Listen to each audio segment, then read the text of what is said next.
Hi all, I'm Neelam Chand and I feel energized because I was invited by Redemption Bank and Women's Leadership Institute to celebrate and spotlight the new face of leadership. I have the opportunity to interview exceptional women leaders who have carved their own career paths and in unconventional ways.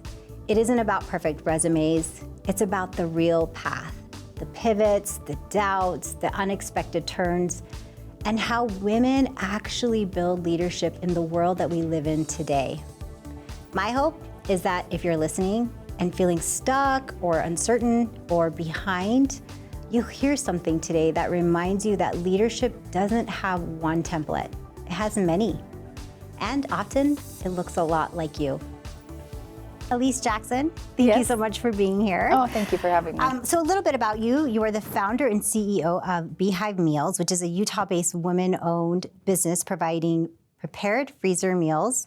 You founded it in 2019 to help busy families with convenient home-cooked dinners. The company has grown significantly under your leadership, and you were named 2024 CEO of the Year by Utah. Yes. Big accomplishments. So my first question to you is, a lot of women have small ideas, and you did too, freezer meals while pregnant. What made you move from this is a helpful thing to this could be a business? Yeah, so I mean, going back to 2016, I was pregnant with our first baby, and we lived in Provo, Utah, where it's just like a very young college community down there. And when I was about 6 months pregnant, I went into complete nesting mode. And I was like, I am gonna prep all of these freezer meals. We had a big deep freezer, and it was like, I'm not gonna have to cook for the longest time after I have my baby. And it took me an entire week, and I decided to, I ended up prepping like 80 freezer meals. And a lot of them served anywhere from like 6 to 8 people. And it was just really my husband and I and a newborn baby. And so I quickly realized I had overdone it. And at that time, in our community, we are members of the Church of Jesus Christ of Latter-day Saints here in Utah. And our ward at the time found out I had all these meals, and they're like, oh, you get to be put in compassionate service. It's a calling within the ward. And essentially it was, somebody would have surgery or have a baby, and it was like I would, cook one of the meals and take them, or I would, and then I'd like leave them 2 or 3 extra for a later time. So that was in 2016, and at that time, business wasn't really on my mind. It wasn't until 2019 when my husband was working at a small business here in Utah, and we had moved from Provo and gone back to Farmington, Davis County area. That's where we both grew up. And he was in a situation at this company where the owner wasn't making great financial decisions. They had a couple ideas in the business that really ended up pulling the entire business down, essentially. And there were times where, payroll would go to hit and nothing would hit our bank account. And so it was pretty clear that he wasn't going to have a job much longer, and at that time we had a 2-year-old and a 9-month-old. And so Adam, my husband, he went to work one day, and I woke up and I was like, hey, like, he's not going to have a job, like, we have a mortgage to pay, like, what are we going to do? And I didn't want him to jump back into like the first job offer or I wanted him to like take his time in finding something that was a good fit for him. And so I woke up one morning and I pulled out my phone. And I really just wrote a list. I got out the notes app, wrote a list, and it said the top of it was things I'm good at that could make money. And it was very like homemaker type things. It was like baking or crocheting, and freezer meals was on that list. And as I was looking at my list, I was kind of thinking through, I'm like, okay, back in 2016, when we were living in Provo, I made all these meals, and we got a lot of positive response from, sharing them and gifting them to people. And it's something that I've always done for my own family.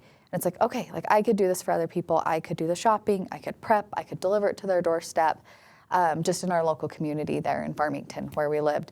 And so I really just took, I didn't have any like marketing content or anything. So I went to Adobe Stock Photography and I got some pictures of freezer meals off of there, put a little picture collage together, and just threw it up on like a Facebook mommy like yard sale group kind of thing, and listed a a set of 10 meals, you know, here's the price, I'll do all the work, I'll deliver it to you. And immediately it kind of took off. And I had all these women that were like, yes, please, like, take my money. And I was like, oh, shoot, I don't even know how to take your money. And so I, like... Did you have a price for these? Yeah, so I had, like, a price, and I way underpriced myself initially. I didn't know what I was doing. So I had a price, and then I was like, oh, like, people want to give me their money for this. Like, I kind of didn't, like, fully think this through. And so I hurried and set up a Venmo account, and I was like, maybe pay me like half now and like half when I deliver. So I like collected money. And that first day, I ended up doing $10,000 in sales. And First day. And my husband, again, he was at work. So I called him, and it was like, I think I just started a business. And so, I mean, that was kind of, and that was August of 2019. We did first deliveries in September. So that was kind of like our initial, I guess, proof of concept was maybe back in 2016 when, you know, I gifted a bunch. And then 2019 was really when it was like, oh, shoot, I just started a business. Oh, my goodness. And what you said earlier about how you might have even undervalued the amount of work that you're putting into some of these meals. What was that conversation like with yourself? Yeah, how did you start to put prices on these meals? Yeah, well, one, I mean, when I first posted and I sold out so quickly, I'm one person, right? So it's like basically how I did it, it was like I'd sell, I think it was like 15 orders or something per week type thing.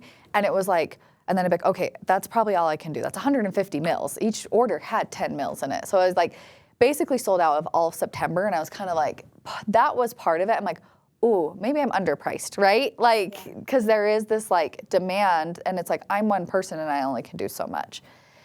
So pretty quickly I did raise my prices, and it still continued to sell. So I was really just testing the waters initially, and then, you know, things continued to go well after that. Yeah, I think that's so important, because I feel like when people start their own business, especially when women start their own business and they don't know what to price their products. Yeah.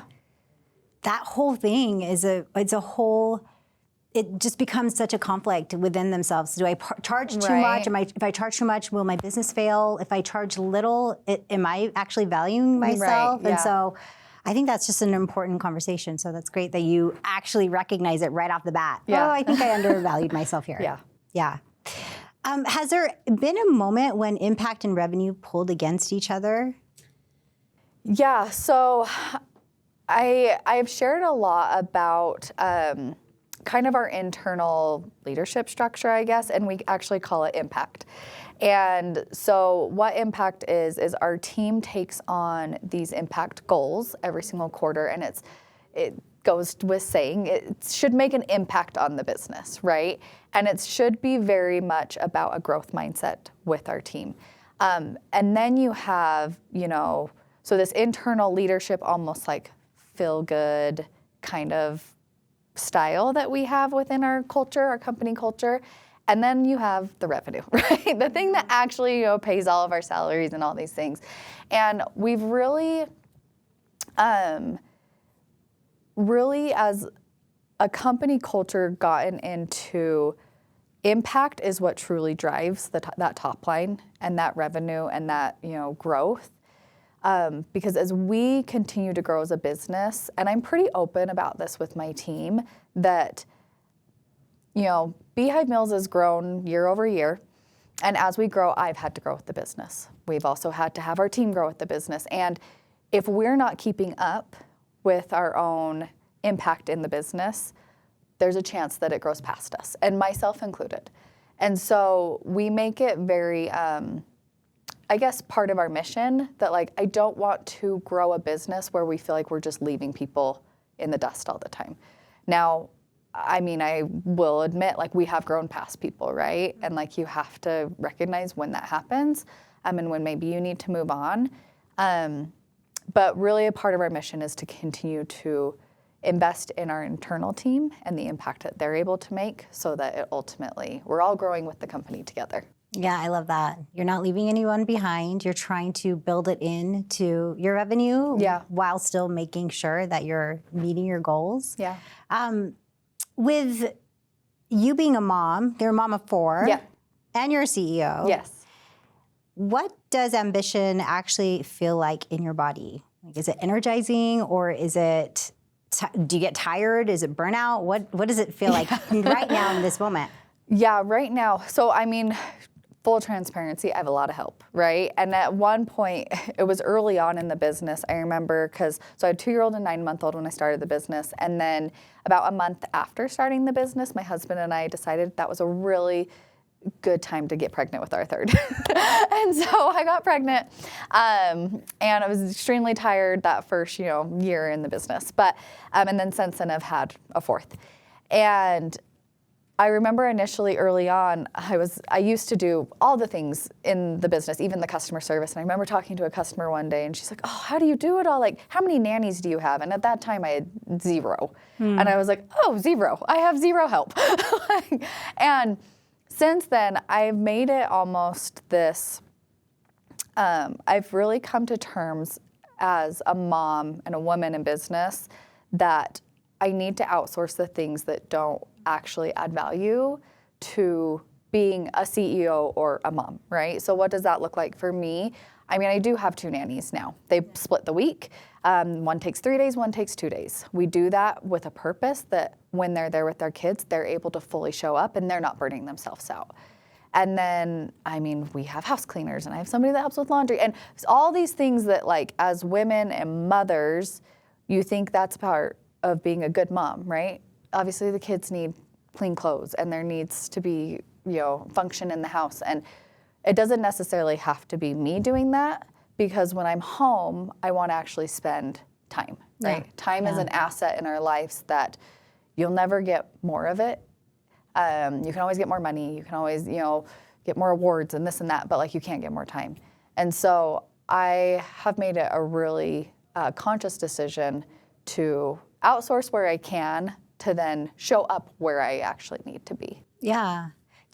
Does your business and your role in your business, like leading your business and then being a mom at home, have they informed each other? Like, have you seen yourself change as a mom or seen yourself change as a leader because of being a mom? Yeah, yes. So I feel like there's this thing where, so we actually just did a photo shoot yesterday for International Women's Day that's coming up in March. And we are highlighting a lot of our leaders in Beehive Meals, which a lot of them are females, and a lot of them are mothers. And it's this, and we're doing like a behind the scenes video, and my content creator asked me the question, like, what is it like running, not only we're like female, owned, we're also truly female operated, right? In our leaders and our team and all of this. And what is it like to be a part of, that culture? And I feel like it's really unique. One, our product of itself is a very, our target demographic is women. Yeah.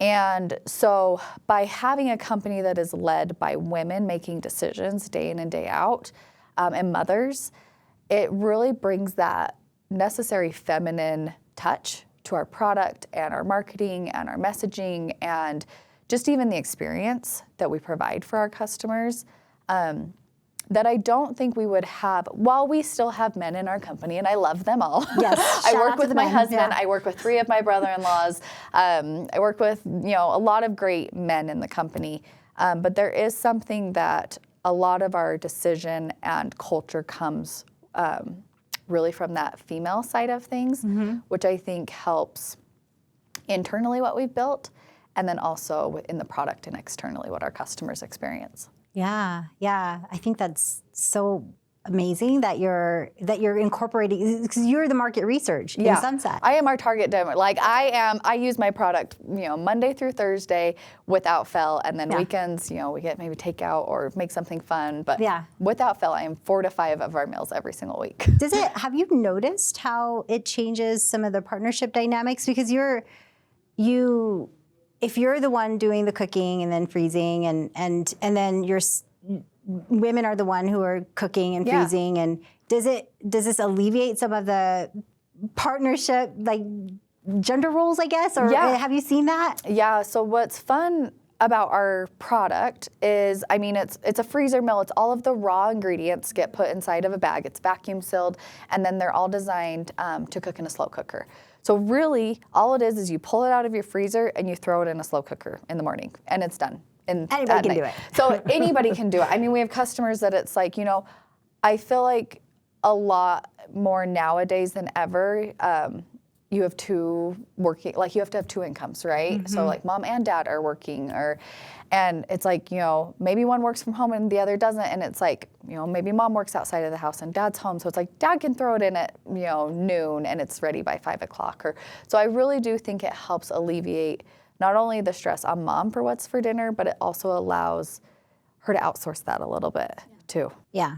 Yeah, and her partner can step up, and that's an easier way for him to do that. Yeah, I like that.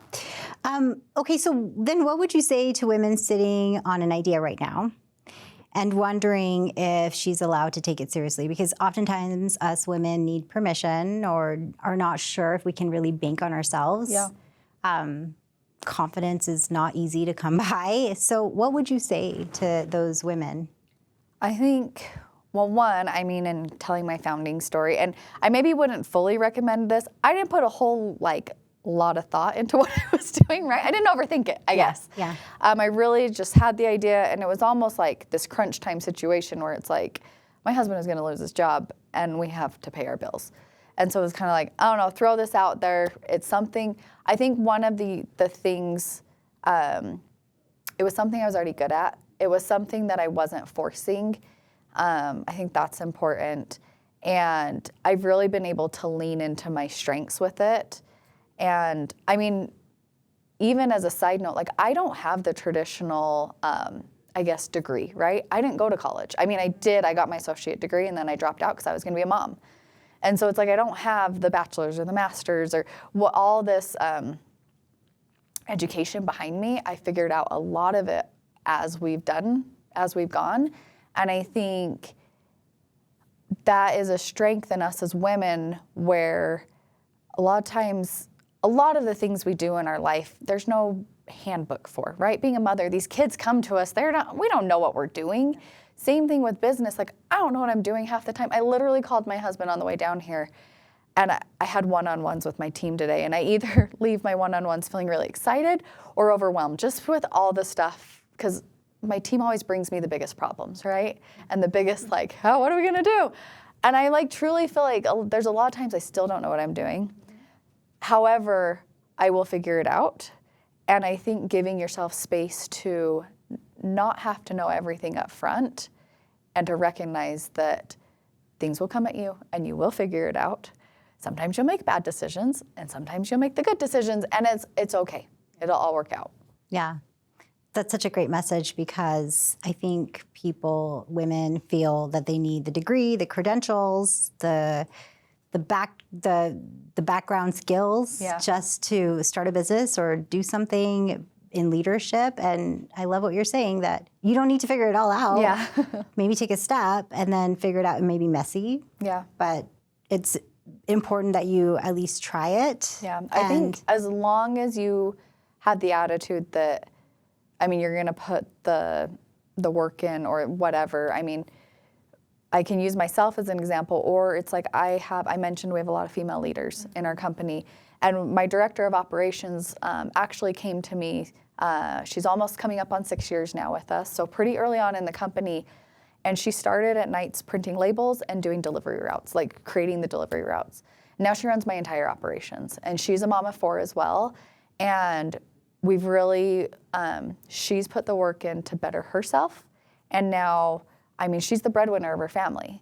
And we have that, we have several of those type of stories where women who came to us part-time because they needed just a little side income, or they wanted to get a house while kids were in school, and now they are managers and they run full departments have 20 direct reports and all these different things.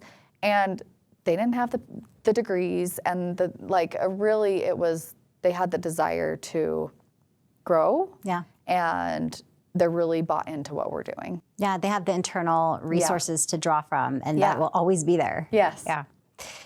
So a different kind of question. If you can fill in the blank, this is your last question, but if you can fill in the blank, a different kind of leader is someone who blank. So if you think about leaders today, it looks very different than it did in the past. Yeah. What would you say those characteristics are? I think something I personally lean into heavily is encouraging personal growth and vision with my team.